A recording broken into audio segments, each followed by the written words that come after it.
The American Cancer Society has said that 1 in 8 women in the United States will be diagnosed with breast cancer at some point in their life.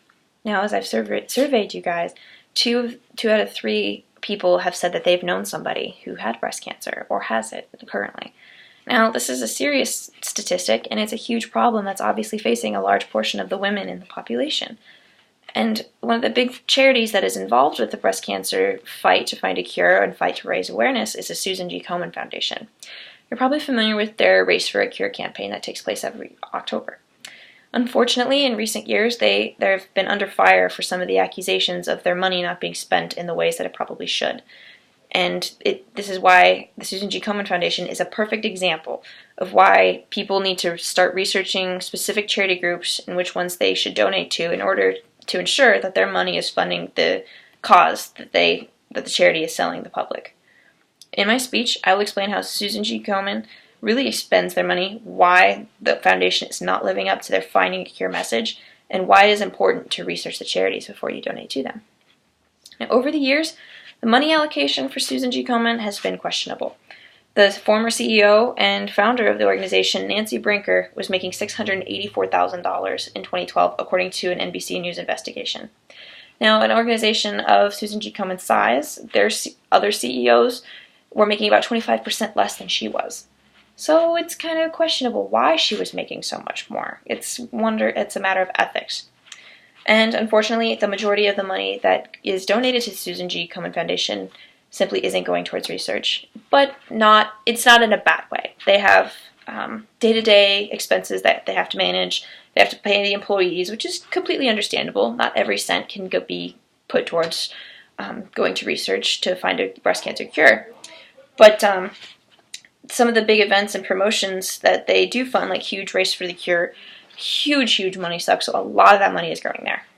And overall, according to their financial statements from 2013 to 2014, $48 million is going to the research, which is great.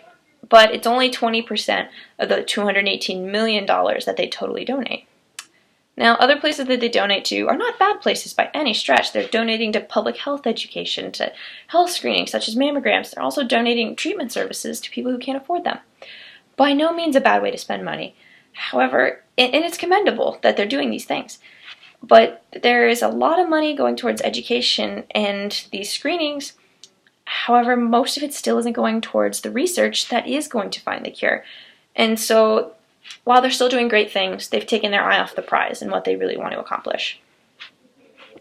According to a 2010 Huffington Post article, the Susan G. Komen Foundation has been under fire for going after a lot of charity groups and organizations using their phrase, "for a cure." Now, they have trademarked the phrase, "for a cure," which means that you can't use it without being not persecuted, but no, you can't use stuff that's trademarked and that's not yours. So these organizations are just being pummeled by these big-time lawyers that Susan G. Komen has employed in order to make sure that no one else is using "for a cure," even though the group that the article makes note of, Kites for a Cure, which funds lung cancer, has nothing to do with breast cancer. Now, are they legally obligated? Yes. Are they ethically obligated? Absolutely not. Now, ethically, shouldn't it make more sense to not spend so much money on lawyers, maybe put that money towards research? Because lawyers are expensive, and a lot of that money could be put to better use that many people would understand.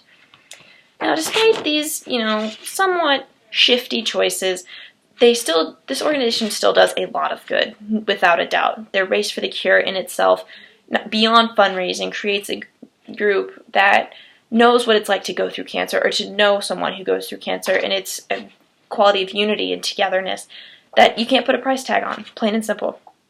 And their grant for the health expenses for mammograms, for those for the less fortunate, absolutely necessary and a great thing for them.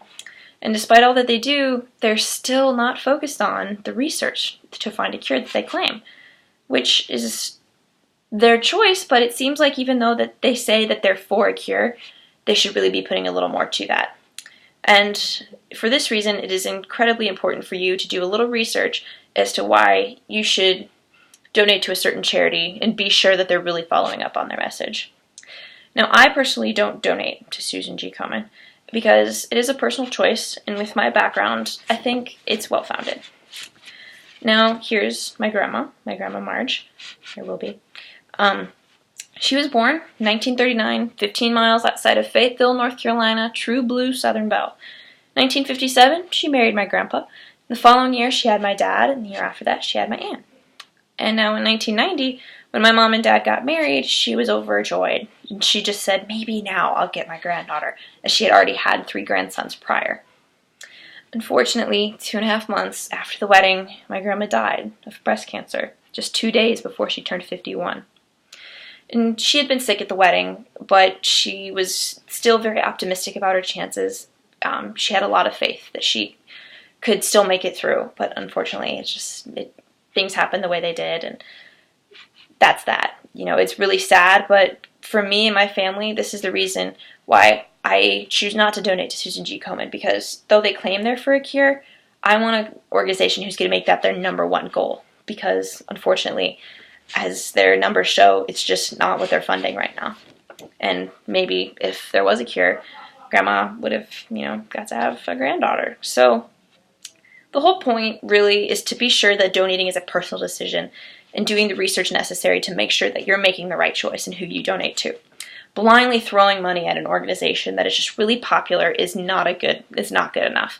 You need to look at financial reports, see where this money is going to, and making sure that it's really going to the place that you want to fund.